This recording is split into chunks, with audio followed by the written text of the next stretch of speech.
Anyways, talagang marami ang nag-abang ng mga fanay sa Dasbia at Wilka ha. In fact, dagsaan nga ang mga tao sa kanilang mall shows upang ipromote ang kanilang pambatong movie sa Metro Manila Film Festival.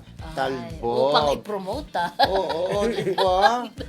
Ginagamit ako Ngayon, upang. malapit na kasi oo. this coming next week na. Next Sa week na. Friday na showing ang movie ng Oo. Dasbia at ng Wilka. So make or break sila dyan. Pakita ng kanilang mga fanay, nakikita ang kanilang pelikula kasi pag hindi yan kumita, sasabihin ay nagsayang lang kami ng ginastos niya sa pelikula niya, baka sabihin ng producer, no? Oo, at saka bukod sa JM Fiang isa talaga daw sa mga dinadagsa talagang mga mall show o pagpo-promote kasi nagpo-promo sila just in time for the next week Metro Manila Film Festival ay ang Dasbia daw talaga, grabe daw talaga, ang dami ng gwardiya talaga na nag-escort sa kanila.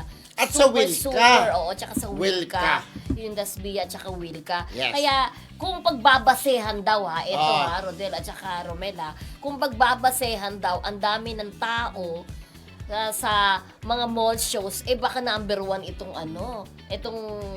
to love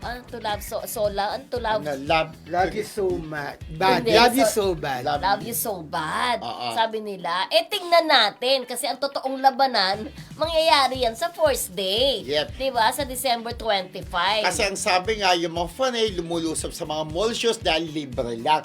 Pero kung sa nakikita ko Oo. naniniwala ako nakikita to dahil talagang mainit ngayon ang love team ng Wilka at Dasbia, di ba? Papakita ng kanilang mga fanay na susuporta nila ang movie. Ako nararamdaman ko kikita siya, di ba? Compared sa ibang pelikula. Pero syempre, wini-wish natin na kumita ang datang pelikulang kasal sa Film Fest, di ba? Oo, pero syempre, alam naman natin, pag may pang pang teenager, Oo, yes, pang sigurado yan. pero syempre, ang may pera talaga, yung mga di ba? Yung medyo may edad. May edad nga, pero kahit pa paano, pinaghandaan pinag-ipunan yan nila. Pinaghandaan niya. Syempre. Ako, actually, ang mga papanoorin ko, ang pelikula, nasa utak ko number mga papanoorin ko, yung Shake, Rattle, and Roll, at saka yung kila Gerald Anderson, ano ba yun? Reconnect, papanoorin ko yan. Shake, Rattle, and Roll, Reconnect. At saka, syempre, ang ganda ng pelikula, ang message, yung kay Silvia Sanchez na pinroduce, ang pelikula I'm Perfect. I'm Perfect. Parang yun pala ang sa akin, papanoorin ko, yung Reconnect tsaka Imperfect pala. I'm Perfect. Ako, yung tatlo yung papanoorin ko, I'm Perfect, Reconnect, at Shake, Rattle, and Roll. Yung tatlong yun na nasa utak ko. At naniniwala ako na yan tatlo ang mangunguna kumpara sa ibang pelikula. Although, syempre, wini-wish natin na kumita. Pero itong tatlo ko, malakas ang laban. I'm Perfect, Shake, Rattle, and Roll, at Reconnect.